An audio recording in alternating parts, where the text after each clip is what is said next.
Hello, my name is Nancy Strickland Fields. I am the director of the Museum of the Southeast American Indian at Pembroke, North Carolina on the campus of UNCP. We are here today at Fort Fisher Historic Site to do a walking tour through history to tell the story of Lumbee Conscription.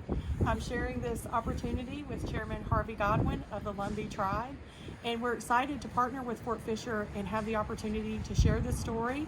This is a collaboration also through Michelle Lanier, who has created an initiative called True Inclusion that privileges American Indian voices to share our story at historic sites throughout North Carolina. And we're missing Miss Lanier today because she's under the weather, and we want to wish her Godspeed in her recovery. We'd also like to thank the Cooper administration for allowing us this opportunity to work with Miss Lanier to develop this project, telling our story here at Fort Fisher. Thanks to the Cooper administration, Miss Lanier, and we're going to have a great tour today. Absolutely. Thank you. We're mostly in southeastern North Carolina, where we are, Robinson, Hope, Scotland, and Cumberland counties. But we also live in Baltimore, Detroit, moved there. Our families moved there, moved to Georgia for turpentine business in the early 1900s. And they moved for economic opportunities. That's what one thing I live on this, like I said, ancestral land. We took this on as a cause, and this would not have happened without it. I can't tell you the sense of pride that our people have about finally being recognized and being able to tell our story here at Fort Fisher. It means a lot to not just the Lumbee people, but a lot of friends that welcome us along. The North Carolina General Assembly removed the right for free people of color, which is what Indian people in North Carolina were called. There's more about that nomenclature that goes back into the 16 and 1700s, but removed the right for us to bear arms, receive a public education, and to vote. And for a lot of our community members, that was a complete affront to our sheer existence. The Lowrys, among them especially. So for instance, you saw James Lowry being pushed out of his community that he had helped found among Scottish that had come in. You see his son Alan Lowry being asked to who was a deacon of the church, not to sit downstairs with the rest of the congregation, but to remove himself up to the balcony to sit among enslaved peoples and other African Americans and people of color. So you're being pushed out of a society that you helped build, right? When it comes time for the Civil War and the drafts are happening, Lumbee people, or as we're known today as Lumbee people, were ineligible to fight in the Civil War. Again, another complete affront. Here we had fought in the Revolutionary War, we had fought in the War of 1812, we had fought in many of the Indian Wars, we had fought in previous Indian Wars to assert our own tribal agency, depending on whether it was what era in the 1700s. So now we can't even fight in the Civil War. So here we are in Robinson County, a war is raging all around us. You guys are here at Fort Fisher because of your knowledge around the Civil War, and we're not eligible to fight. And through this project, we have learned what a significant role James Brantley Harris has, right? And we can go back and examine history, and there's always that one main figure of history that changes things, right? I'm gonna just speak from my own kind of points of interest with folks. Andrew Jackson changed history for a lot of people. One person with their own insecurities, their own opinions about Indians, changed history for Indian people. Hitler, his own insecurities, his own hatred towards the people, his own agenda, changed the trajectory of history for a lot of people. In this case for us, it was James Brantley Harris. He had two things. He was power hungry, and he had an obsession with Lumbee women. Everything that the men would have seen when they were coming in, they would have come in on the old Wilmington Road, and as they emerged from the woods, they would have seen this opening of the river and the marsh, and over to your left would have taken in the ocean side. And they would have shown up at their home place. They would have sabotaged them in other places. If they were in town or at friends' houses, arrested them, handcuffed them or shackled them or tied them up, and they would have brought them here. We know that some of the methods of getting them here was on train, and also some of them walked here. Sometimes there was where they were walking part of the way and then getting on a train in Whiteville, but the train did not come all the way out here. So from where we are in Robinson County, we're going to use a diameter of Pembroke and Moss Neck, where Chairman Godwin lives, seems to be the big point of departure. So from that place to here is just over 100 miles. It would have taken them several days to have walked here, or it would have taken them at least a day if they were, you know, I hate to say fortunate enough, at least not having to walk to be on a train to come here. Now, they're not in a seat, in a car on a train. They're in like train cars themselves. They're tied up. They're all sequestered together. They could have gone into Fort Anderson and been processed. That part of it, we still don't. Fort Anderson's across the river. Across the river. They would have had another point of coming into Wilmington. Yeah, you had several ports in Wilmington, so yeah, you would have had a central processing probably place there at the railroad station. Yeah, so process, and then you would come in. And so, again, they would have had this long journey, this very, we can imagine, a scary situation, right? You're being arrested.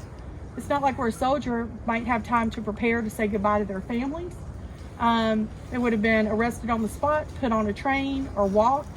And with the uncertainty if they're ever going to see their families again, we've been trying to work with Becky and some other folks, Dr. Martinez at UNCP, to quantify what the mortality rate was of Lumbee people here. We know a lot of people died. We know that disease was rampant here. There was yellow fever and other, just the conditions themselves that we'll talk about here in a little bit. There was resistance, and there was strong resistance, and it didn't take long for there to become a formulated method of resistance. The men would hide out in swamps. And so they would hide out. Their families would try to support them as best they could. They would leave food in disclosed places. We would have come down here for millennia and fished and harvested different things from this place. And so for it to go from some place that we've had access to and have been part of our kind of traditional routines, annual routines, to turn into a very dark space, I think was equally as hard for people.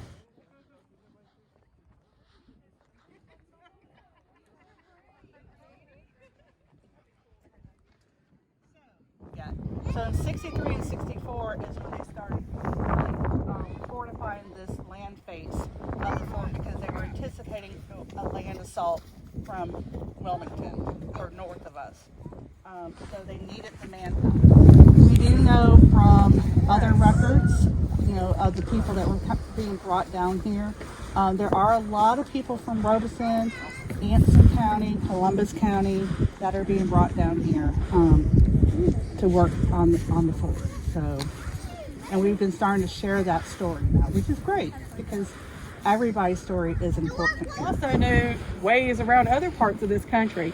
So there were instructions that Dr. Martinez has found that said, keep the prisoners. So this came from the authorities with the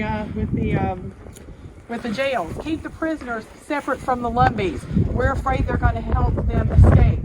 And then slave owners would say, keep our enslaved people away from these Indians because we know that they'll give them information that will help them to escape.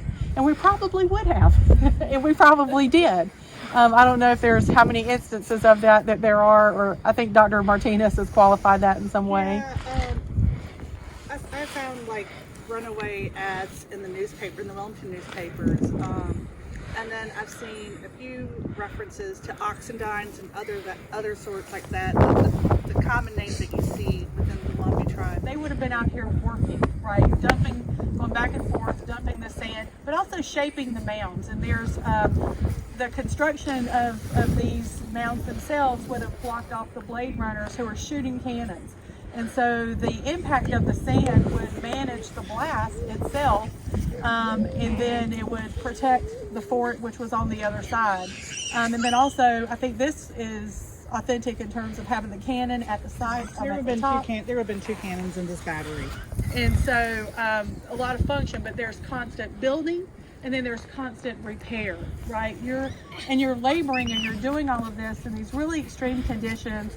You may have had a little bit of water during the day, a couple of crackers, other minimalist food, and so people were starving. People were dropping. They were being sick. People were dying here. And that's some of the work that we wanted to look at through the clues and working with Becky is where are they buried, which we're not real sure. The hospital is over on the... About a mile north of us, and there was a cemetery there that we know of. From what we understand, when the National Cemetery in Wilmington was established, they actually came to this cemetery because they were getting paid by the grave. Wow. And took the men from this one and claimed it as Union dead. Oh, wow. Yeah. Yep. Yeah. So this would have been miserable. Compound that with disease. Typhoid pneumonia was rampant in the winter time. Yeah. And on and on. And so, again, that transforms this sort of connection and relationship that we have to this place even today. So like Chairman Godwin said, it's for a lot of Lumbee people, it's a hard place to walk through and know that the misery that was experienced here, right? So take that by feeling lonesome for your family, the worry of what's happening to your family, your wife, wanting to go home, and then if you can, to muster it up to try to escape from here. And the ongoing instructions that you're getting about how to keep working, keep going, keep going, keep going. So this would have been a really heavily charged, sad, miserable place for Lumbee people that would have been. In April of '64, you see that in letters between Governor Vance and General Whiting, who's the district commander. So there's this big push for conscription of Lumbee men to come down here in April and May of '64 to work on whether it's Fort Fisher or Fort Anderson or other river defenses. As for the treatment, it's just one of those gray areas because the documentation isn't there. The primary sources aren't there. But more than likely, because they were considered free persons of color, they were probably not treated the best way. But we don't know that for certain. We know that there were gardens established here for the soldiers, but not for the workers. There were hospitals set up in Wilmington for the conscripted workers and so forth.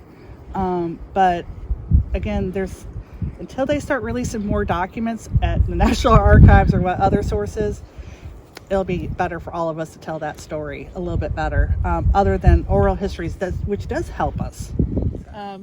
We're just honored to work with Fort Fisher to be able to tell this story, right? And being able to even collaborate on the research, bring in our own memories and oral history to substantiate written records and things that they have.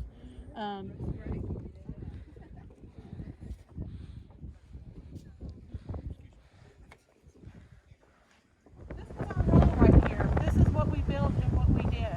And so hopefully, I think we have some discussion about adding our story to these waysides. I wouldn't say resent each other, but we don't find that common spirituality that's between human beings, all human beings. And I think knowing each other's history like this and being able to share it helps us understand each other so we can just make this world better. That's just my personal take on it. That's not a tribal take. Well said.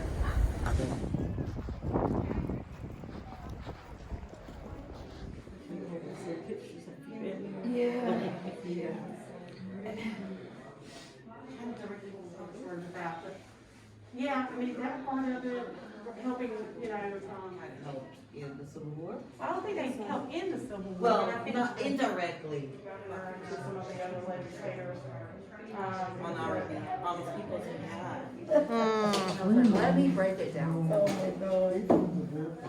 Nancy Strickland Fields, I'm the director of the Museum of the Southeast American Indian, and thank you, Chairman Godwin, for sharing the day. It has turned out to be a really wonderful day. There's nothing like telling history of the place that it happened, and so today was an absolute privilege. And thank you to Fort Fisher for allowing us to tell our story here, which is really powerful. And that's what we really want to delve into today and share the story of how this exhibition came into being. Then going fast forward, about 12 years ago, my wife and I came here to Carolina Beach on our wedding anniversary and still couldn't walk onto the property. Didn't feel like I could, but we did. And when I walked onto the property and we looked through it, we didn't see one word or one sentence about the Lumbee people. And by then I knew about the Lumbee people because I played the role of Henry Berry Lowry and had researched the Lowry gang for the role.